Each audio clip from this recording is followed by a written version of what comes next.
పూరా local. Uttar Pradesh CM Yogi Adityanath పేరు దేశంలోనే కాదు విదేశాల్లో కూడా మారుమోగుతోంది.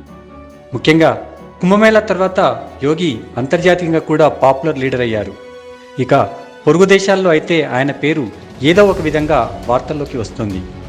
ఇప్పుడు నేపాల్లో కూడా మరో రకంగా యోగి పేరు ట్రెండింగ్లోకి వచ్చింది. దీనికి కారణం రాచరిక పాలనకు మద్దతుగా అక్కడ జరుగుతున్న ర్యాలీల్లో యోగి ఫోటో కనిపించడమే. ఆ దేశంలో రాచరికానికి యోగి ఆదిత్యనాథ్ బలమైన మద్దతుదారుగా ఉన్నారు. మాజీ రాజు జ్ఞానేంద్ర షాతో ఆయనకు మంచి సంబంధాలున్నాయి. ఇటీవల జనవరిలో షా భారత్లో పర్యటించారు. ఆ సమయంలో యోగితో ఆయన భేటీ అయ్యారు.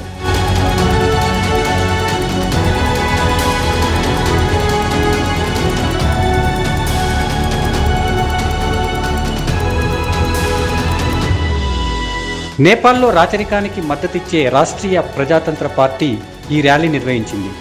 ఇందులో నేపాల్లో రాజు పాలనను పునరుద్ధరించాలని డిమాండ్ చేశారు. ఈ సందర్భంగా మాజీ రాజు జ్ఞానేంద్ర ఫోటోతో పాటు యోగి ఆదిత్యనాథ్ చిత్రాన్ని కూడా ప్రదర్శించారు. అయితే దీనిపై అక్కడ కొన్ని విమర్శలు కూడా వచ్చాయి. ఆర్పీపీ పార్టీ ప్రతినిధి ఒక ఆయన ఈ ఉద్యమానికి చెడ్డ పేరు తెచ్చేందుకే ప్రధాని కేపీ ఓలీ వర్గం ఈ చర్యకు కుట్ర పన్నిందని ఆరోపించారు. ప్రధాని ముఖ్య సలహాదారు బిష్ణు రిమాల్ సూచన మేరకే ఈ ర్యాలీలో యోగి చిత్రాన్ని ప్రదర్శించారని కూడా ఆయన అన్నారు. అయితే దీన్ని రిమాల్ తోసిపుచ్చారు.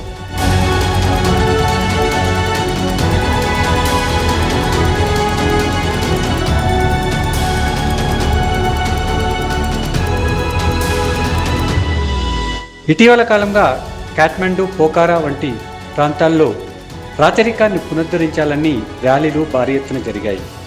2008లో జరిగినటువంటి తీవ్రమైన ప్రజా ఉద్యమం సందర్భంగా అక్కడ రాజు పాలన అంతమైంది. మొత్తం మీద యోగి ఆదిత్యనాథ్ నేపాల్లో కూడా ట్రెండింగ్లోకి రావడం విశేషం.